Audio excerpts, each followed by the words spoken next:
Students, welcome back to my channel study with Ritu Sangwan. कल हमने किया था linear equation in two variables. First method हमने किया था सब्स्टिट्यूशन मेथड, जिसमें डायरेक्ट लीनियर इक्वेशंस हमें गिवन थी, उनको हम सॉल्व कर रहे थे। उसी सब्स्टिट्यूशन मेथड को हम अप्लाई करेंगे, बट यहाँ पर अब आज क्या है, हमारे पास प्रॉब्लम्स वर्ड्स में है, मीन्स डायरेक्ट हमें प्रॉब्लम लीनियर इक्वेशन में नहीं दी हुई, पॉलिनोमियल नहीं बनाई हुई, वेरिएबल्स में आपकी जैसे 4x + 7y = 10, इस तरह की इक्वेशंस हमें नहीं दी हुई।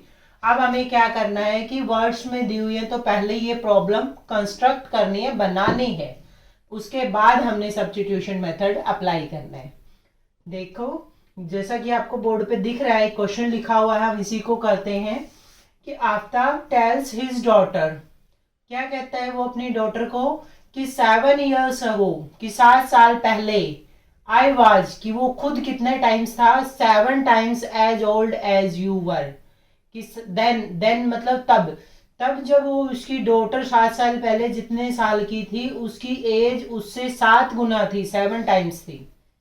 दूसरा क्या कहता है वो, आल्सो 3 years फ्रॉम नाउ, कि आज से 3 साल बाद, कि नेक्स्ट 3 years बाद क्या कहता है कि आई सेल बी 3 times, कि मेरी उम्र तुम्हारी उम्र से 3 गुना हो जाएगी।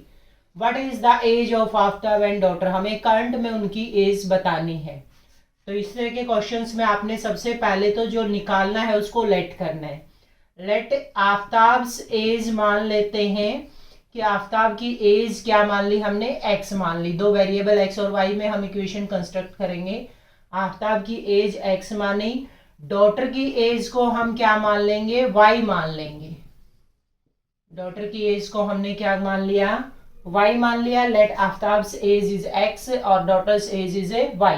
अब जो वो कह रहा है उसको डिट्टो लिखना है, एक एक स्टेप को, एक शब्द भी आपने मिस नहीं करना है। वो क्या कहता है, 7 years ago, अगो मीन्स पहले, ये करंट एज है उनकी, तो 7 साल पहले क्या एज होगी, दोनों की 7 साल घटा दो, ऑटोमेटिक है। 7 years ago, ये आफ्ताब की एज आ गई, ये डॉटर की आ गई। अब इनमें रिलेशन क्या है, 7 years ago आई वाज, यानी आफ्ताब वाज क्या था, 7 times, 7 times, ये इसकी एज क्या होगी, 7 times as old as you were then, कि जितने तुम उस टाइम थे उससे 7 गुना मेरी उम्र थी, यानी उसकी एज को 7 times आप मल्टीप्लाई करोगे। ठीक है, चलो दूसरी इक्वेशन बनाते हैं। क्या कहता है, आल्सो 3 years फ्रॉम नाउ, कि आज से 3 साल बाद, यानी 3 ऐड कर देंगे। अब करंट में उनकी एज x years है, तो 3 साल बाद क्या हो जाएगी, x + 3 y + 3। अब वो क्या कहता है, 3 years from now I shall be 3 times, कि उसकी एज क्या होगी, 3 times as old as you will be, कि उसकी उम्र से 3 गुना। कई बच्चों को ये कंफ्यूजन रहता है कि 3 times 7 times किसको करना है, तो इसको ज्यादा हेडेक ना लेते हुए नॉर्मली ये भी याद रखो कि आफ्ताब बड़ा है, तो उसको बड़ा नंबर को मल्टीप्लाई करोगे वो और भी बड़ा हो जाएगा, छोटा और भी छोटा हो जाएगा। डॉटर की एज तो कम होगी, मीन्स डॉटर की एज का 7 times करोगे तभी तो वो उसकी इक्विवेलेंट आएगी। ठीक है, 7 years ago मीन्स एज में से 7 माइनस करना है, एगो मीन्स पहले। अब वो क्या है, 7 times the age of daughter. 3 years from now, कि आज से 3 साल बाद, तो x + 3 हो जाएगा, y + 3 कितनी हो जाएगी, 3 times as old you will be, उससे 3 गुना। अब दो इक्वेशन बन गई, इनको पहले सिंप्लीफाई करेंगे। सिंप्लीफाई करने के लिए 7 से मल्टीप्लाई कर दो, ये क्या हो जाएगा, 7y - 49, और यहाँ 3 से मल्टीप्लाई करोगे तो 3y + 9, y को लेफ्ट साइड ले आएंगे, ये हो जाएगा हमारा x - 7y = माइनस का 49 + 7, 7 को राइट हैंड साइड लेंगे। इक्वेशन सॉल्व करोगे तो क्या बन जाएगी, x - 7y = माइनस का 42, 49 में से 7 को सब्ट्रैक्ट कर देंगे और सिंबल क्या रहेगा, माइनस वाला। ठीक है, नेक्स्ट इक्वेशन से क्या बनेगा, x - 3y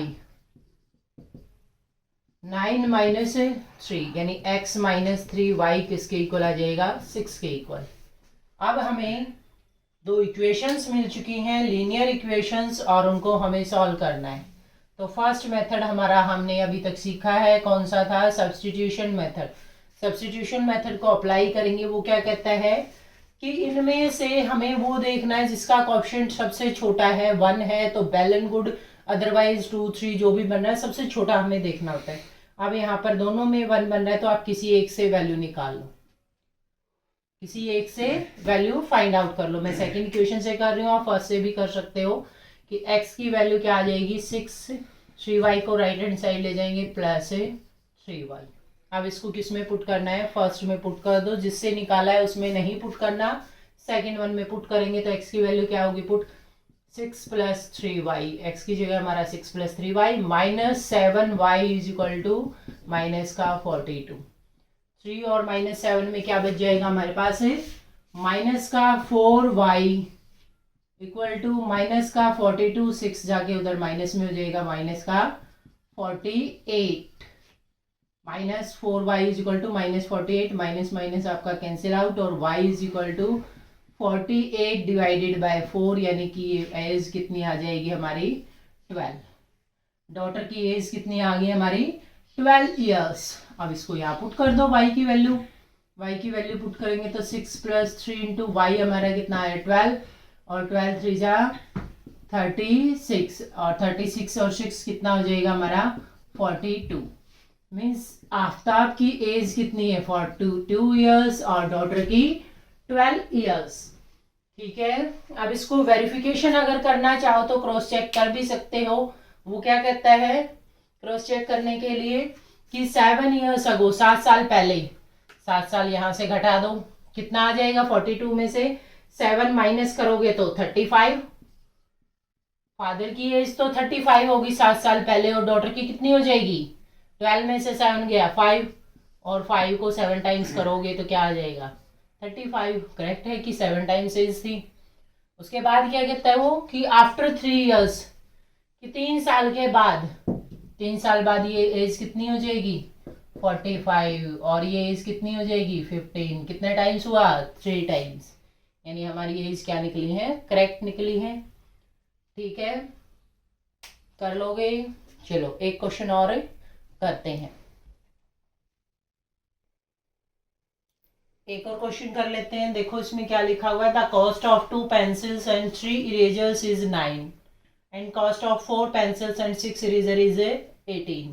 find the cost of each eraser and pencil. तो पहले प्रॉब्लम बनाएंगे हम, इक्वेशन बनाएंगे लीनियर इक्वेशन, फिर उसको सॉल्व करेंगे सब्स्टिट्यूशन मेथड से, वही प्रोसेस दोबारा लगानी है।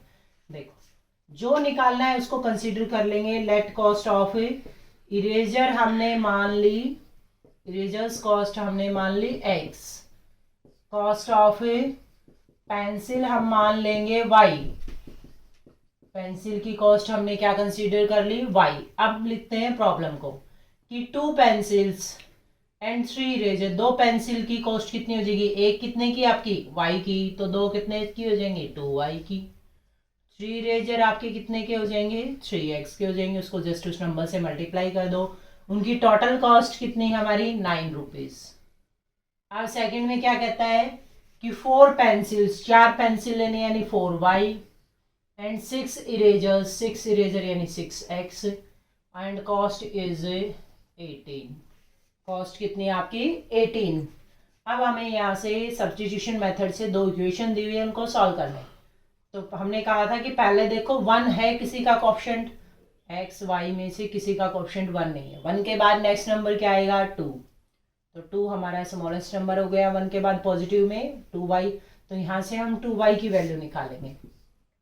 2y इज इक्वल टू क्या आ जाएगा 9 माइनस 3x को राइट हैंड साइड ले गए, और y इज इक्वल टू क्या आ जाएगा 9 माइनस 3x डिवाइडेड बाय 2।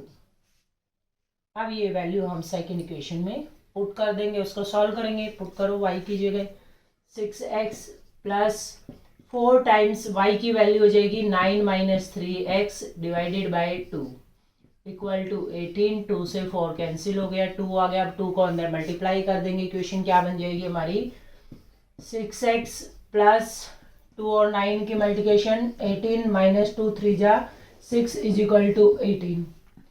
अब 6x में से 6x माइनस करोगे तो क्या आ गया 0। 18 इज इक्वल टू 18। फिर से कल वाली प्रॉब्लम आ गई कि इक्वेशन में हमारा क्या आ गया, दोनों इक्वेशन सेम बन के आ गई। अगर हम वैसे भी देखें तो इसमें से यहाँ पे 2 से मल्टीप्लाई करोगे तो 6, 4 और 18, यानी ये हमें दो इक्वेशन नहीं दी हुई, एक ही इक्वेशन को दो बार दिया हुआ है, जस्ट लिखने का तरीका अलग है। 18 इक्वल टू 18 आया है, वेरिएबल आपका बचा नहीं है, तो इस इक्वेशन का हमारा यूनिक सॉल्यूशन नहीं होगा। कितने सॉल्यूशंस होंगे, इनफाइनाइटली मैनी सॉल्यूशंस होंगे। यूनिक सॉल्यूशन आता है तो आपका 18 इज इक्वल टू 18 नहीं आता, x की वैल्यू निकलती। अब इनफाइनाइटली मैनी सॉल्यूशन है तो यहाँ x की वैल्यू पुट करते चलेंगे, y की वैल्यू आ जाएगी। मीन्स जैसे पेंसिल की कॉस्ट हम ऐसी मानो कि ये इवन बच जाए ताकि फ्रैक्शन ना रहे। 1 मान लेते हैं, x को हमने 1 मान लिया तो y कितना आएगा, 9 माइनस 3 डिवाइडेड बाई 2। 9 में से 3 गया तो 6 डिवाइडेड बाई 2 यानी 3। कि आपकी कॉस्ट इरेजर की 1 रुपीज़ हो, पेंसिल की 3 रुपीज़ हो, तो भी ये सम हमारा 9 आना है। एक और सॉल्यूशन देखते हैं, जैसे x को मैं ले लूँ -1, -1 लेंगे तो y क्या आएगा, -1 से मल्टीप्लाई करोगे वो माइनस ऑलरेडी है तो +1 डिवाइडेड बाई 2। 9 और 3 कितना हो जाएगा, 12 डिवाइडेड बाई 2, यानी ये वैल्यू कितनी आ गई, 6। यानी अब कॉस्ट ऑफ पेंसिल अगर 6 रुपीज़ है इरेजर की, हमें क्या लेनी पड़ेगी, -1।